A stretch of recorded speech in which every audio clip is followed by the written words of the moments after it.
মাছের ডিম একবার এইভাবে মুসুর ডাল দিয়ে রান্না করে নাও, গরম ভাতে আর কিছুই লাগবে না। মাছের ডিমের ঝোল, ঝাল, কোপ্তা, কালিয়া অনেক কিছু খেয়েছেন, একবার এইভাবে রান্না করে খেয়ে দেখুন। আশা করি আপনাদের প্রত্যেকেই ভীষণ ভীষণ ভালো লাগবে। তো চলুন দেরি না করে রেসিপিটা দেখে নেওয়া যাক। নমস্কার বন্ধুরা, আমি সোমার রান্নাঘরে আপনাদের সবাইকে অনেক অনেক স্বাগত। আজকে দুর্দান্ত স্বাদের এই মাছের ডিমের রেসিপিটা করার জন্য দেখুন আমি এখানে গ্যাস অন করে কড়াই বসিয়ে দিয়েছি, আর এর মধ্যে দিয়ে দিলাম 1 লিটার পরিমাণ জল, দিয়ে দিচ্ছি হাফ চা চামচ পরিমাণ লবণ। লবণটাকে মিশিয়ে নিয়ে আমি এখানে দিয়ে দিচ্ছি 250 গ্রাম মাছের ডিম। মাছের ডিমটাকে আমি ভালোভাবে ধুয়ে পরিষ্কার করে নিয়েছি। এবার সেদ্ধ করে নেব। একটু ঢাকা দিয়ে দিচ্ছি, ঢাকা দিয়ে 3-4 মিনিট সেদ্ধ করে নেব। তবে খুব বেশি সময় সেদ্ধ করব না, তাহলে শক্ত হয়ে যাবে খুব বেশি। মোটামুটি যাতে নরম থাকে অথচ খুব সুন্দরভাবে সেদ্ধ হয়, সেইভাবে সেদ্ধটা করে নিতে হবে। দেখুন ঢাকা দিয়ে আমি 3-4 মিনিট সেদ্ধ করে নিয়েছি। এবার ডিমগুলোকে তুলে নেব। দর্শক বন্ধুরা, এখানে একটা কথা মনে করিয়ে দিতে চাই, আমার আজকের রান্নাটা দেখে কেমন লাগলো কমেন্ট বক্সে জানাতে ভুলবেন না। ভালো লাগলে অবশ্যই একটা লাইক করে শেয়ার করে দেবেন, আর আমার থেকে এই রকমই নিত্য নতুন রেসিপির আপডেট পেতে চ্যানেলটাকে সাবস্ক্রাইব করে সাথেই থাকবেন। বেল বাটনটা অল করে দিলে আমার দেওয়া যে কোনো রেসিপির আপডেট সবার আগে আপনাদের কাছে পৌঁছে যাবে। ফেসবুক থেকে ভিডিওটা দেখে থাকলে সোমার রান্নাঘর পেজটাকে ফলো করার অনুরোধ রইল। দেখুন বন্ধুরা, সবটা ডিমই আমি প্লেটে তুলে নিয়েছি। এবার গরম থাকা অবস্থায় ডিমটাকে এভাবে ভেঙে নেব। দেখেই বুঝতে পারছেন কেমন সেদ্ধ হয়েছে। দেখুন ভেতরে একটু নরম রয়েছে আর উপরটা শক্ত হয়েছে। এইভাবেই সেদ্ধ করে নিতে হবে। খুব বেশি শক্ত করলে একেবারে শুকনো শুকনো হয়ে যায়, তখন খেতে ভালো লাগে না। এবার খুব বেশি মিহি করে গুঁড়ো করব না, যাতে ছোট 2-1 টুকরো থেকে যায়, খাওয়ার সময় মুখে পড়ে তাহলে খেতে ভালো লাগবে। ডিমটাকে দেখুন এইভাবে ভেঙে নিয়েছি। আর এদিকে নিয়েছি হাফ কাপ মুসুর ডাল। 1 ঘন্টা আগে ধুয়ে ভিজিয়ে রেখেছি। ডালটা দেখুন খুব সুন্দরভাবে ভিজে গেছে। এবার ডালটাকে দিয়ে নিয়ে নিচ্ছি মিক্সচারের জারে, একটু পেস্ট করে নেব। দেখুন এই রকম একটা পেস্ট তৈরি করে নিয়েছি। এই ডালের পেস্টটাকে ঢেলে দিচ্ছি এই মাছের ডিমের মধ্যে। তারপর দেখুন একই মিক্সচার জারে একটা মশলা তৈরি করে নেব। তার জন্য নিয়ে নিচ্ছি 1 চা চামচ গোটা ধনে, 1 চা চামচ গোটা জিরে, 4টে শুকনো লঙ্কা, ঝালটা আপনারা নিজেদের পরিমাণ বুঝে দেবেন, 1 টুকরো দারচিনি, একটা স্টার অ্যানিস ছোটো দেখে, 3টে এলাচ, 3-4টে লং, 6-7টা কালো গোলমরিচ। এবার একটু জল দিয়ে একেবারে মিহি একটা পেস্ট তৈরি করে নেব। দেখুন এই রকম একটা মিহি পেস্ট তৈরি করে নিয়েছি। আর এদিকে গ্যাস অন করে কড়াই বসিয়ে 2 চামচ তেল গরম করে তার মধ্যে দিয়ে দিয়েছি 2 টেবিল চামচ পরিমাণ কুচনো পেঁয়াজ। পেঁয়াজটাকে আমি এভাবে একটু লালচে করে ভেজে নিচ্ছি। যে কোনো কারণে ভিডিও ক্লিপটা তুলতে পারিনি, তার জন্য সরি। দেখুন পেঁয়াজটাকে হালকা ভেজে নিয়েছি। তারপর এখানে যোগ করে দিলাম 1 টেবিল চামচ আদা আর রসুনের পেস্ট। আদা রসুনের পেস্টটাকেও কাঁচা গন্ধ যাওয়া পর্যন্ত একটু ভেজে নিচ্ছি। আদা রসুনের পেস্টটাকে ভেজে নেওয়ার পর এখানে আমি যোগ করে দিলাম যে মশলাটা তৈরি করে রেখেছি, তার থেকে 1 টেবিল চামচ পরিমাণ। মশলাটাকেও একটু কষিয়ে নেব যাতে কাঁচা গন্ধটা চলে যায়। সাথেই দিয়ে দিলাম একটু হলুদ গুঁড়ো। হলুদ গুঁড়োটা দেওয়ার পর দেখুন মশলাটাকে আমি কষিয়ে নিয়েছি। এবার আমি যোগ করে দিচ্ছি মাছের ডিম আর মুসুর ডাল। এবার মশলার সাথে এইভাবে একটু কষিয়ে নেব। এই কাজটা গ্যাসের ফ্লেমটাকে মিডিয়াম লোতে রেখে করতে হবে, যেহেতু ডাল দেওয়া রয়েছে, তা না হলে কড়ার নিচে লেগে যেতে পারে। এভাবে নাড়াচাড়া করব, আর যে ডিমের বড় টুকরোগুলো রয়েছে সেগুলো একটু ভেঙে ভেঙে দেব। দেখুন এখানে আমি পরিমাণ মতো লবণ দিয়ে দিলাম। এভাবে নাড়াচাড়া করতে করতে যখন দেখবেন কড়াই থেকে আলাদা হতে শুরু করেছে, তখন বুঝে নিতে হবে যে আমাদের ডোটা তৈরি হয়ে গেছে।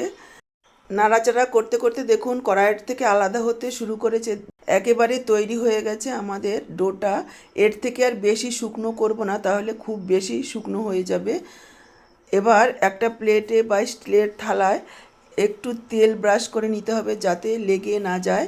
দেখুন আমি হাত দিয়ে মেখে নিচ্ছি। এবার বানিয়ে রাখা ডোটা এর মধ্যে দিয়ে দেব। তারপর এইভাবে চেপে চেপে বসিয়ে দেব। এই কাজটা গরম থাকতে থাকতেই করতে হবে, ঠান্ডা হয়ে গেলে কিন্তু ঝুরঝুরা হয়ে যাবে, তাহলে আর হবে না। দেখুন আমি একটা স্প্যাচুলারের সাহায্যে এভাবে চেপে চেপে বসিয়ে নিয়েছি। যখন একটু ঠান্ডা হয়ে যাবে, ফিনিশিংটা ভালো করার জন্য আপনারা হাত দিয়েও করতে পারেন। এবার 10 থেকে 15 মিনিট একটু ঠান্ডা করে নেব। চাইলে আপনারা পাখার নিচেও রাখতে পারেন, তা না হলে নর্মাল ফ্রিজেও 10 মিনিট রেখে দিতে পারেন। এই সময়ে দেখুন আমি গ্যাস অন করে কড়াই বসিয়ে দিয়ে দিলাম 2 টেবিল চামচ পরিমাণ সর্ষের তেল।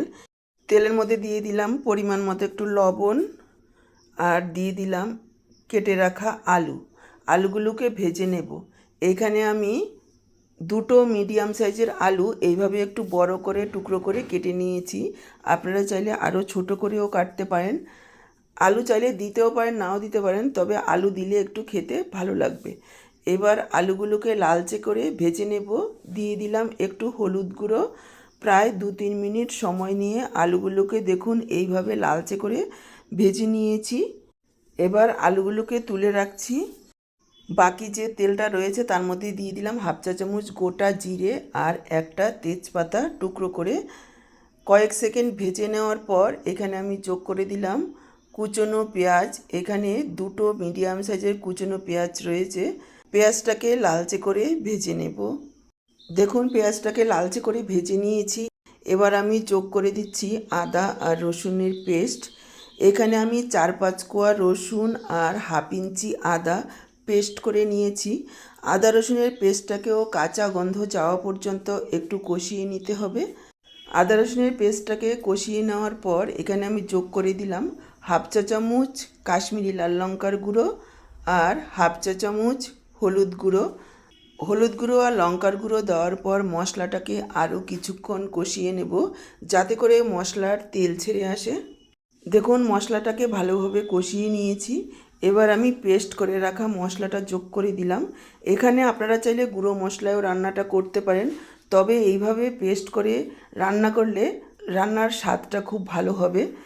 মিক্সচারের জারটা ধুয়ে অল্প পরিমাণে একটু জল দিয়ে দিয়েছি আর দিয়ে দিলাম একটা টমেটো গ্রেট করে, সাথেই দিয়ে দিলাম পরিমাণ মতো লবণ। এইবার পুরো মশলাটাকে প্রায় 4-5 মিনিট সময় নিয়ে মিডিয়াম লো ফ্লেমে কষিয়ে নেব যাতে করে মশলার একেবারে তেল ছেড়ে আসে আর মশলাটা খুব ভালোভাবে ভাজা ভাজা হয়। এখানে যত ভালোভাবে মশলাটা কষানো হবে ঝোলের টেস্ট কিন্তু ততই ভালো আসবে। নাড়াচাড়া করে নিয়ে ঢেকে দিচ্ছি। লো ফ্লেমে প্রায় 4-5 মিনিট মশলা ঢেকে কষিয়ে নিয়েছি। দেখেই বুঝতে পারছেন মশলাটা কতটা সুন্দরভাবে কষানো হয়েছে, মশলার তেল ছেড়ে এসছে। এবার আমি যোগ করে দিলাম ভেজে রাখা আলুটা দেওয়ার পর আরও কিছুক্ষণ মশলার সাথে কষিয়ে নেব, এতে করে আলুর টেস্ট বাড়বে। আলুর সাথে মশলাটাকে আরও 2 মিনিট মতন কষিয়ে নিয়েছি। এবার আমি যোগ করে দেব জলের পরিমাণটা এখানে একটু বেশি দিতে হবে, যেহেতু মাছের ডিম অনেকটাই ঝোল টেনে নেবে, সেই বুঝে জলটা দিতে হবে। তারপর আলুগুলোও সেদ্ধ হবে। আমি এখানে 2 গ্লাস পরিমাণ জল যোগ করেছি। নাড়াচাড়া করে মিশিয়ে নিয়ে ঢেকে দেব। ঢেকে প্রায় 7-8 মিনিট আমাদের রান্না করে নিতে হবে। এই সময়ই দেখুন মাছের ডিম আর মসুর ডালের এই ধোকাটা খুব সুন্দরভাবে ঠান্ডা হয়ে গেছে। আমি এবার কেটে নিচ্ছি। আমি আমার পছন্দ মতো শেপে কাটছি, আপনারা আপনাদের পছন্দ মতন শেপে কাটতে পারেন। দেখুন আমি এইভাবে কেটেছি, কতটা সুন্দর হয়েছে দেখতে আর খেতেও অসাধারণ হয়। আপনারা চাইলে এমনিতেও ঝোলে দিয়ে রান্না করতে পারেন, তবে একটু ভেজে নিলে খেতে বেশি ভালো লাগবে। আমি সাইডে একটা ফ্রাইং প্যান বসিয়ে দিয়েছি আর দিয়ে দিলাম মাছের ডিমের ধোকাগুলো। উল্টে পাল্টে লালচে করে ভেজে নেব।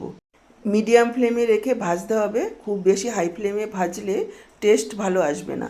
মিডিয়াম ফ্লেমে রেখে ভাজলে আপনারা এইভাবে ভাজাও খেতে পারবেন।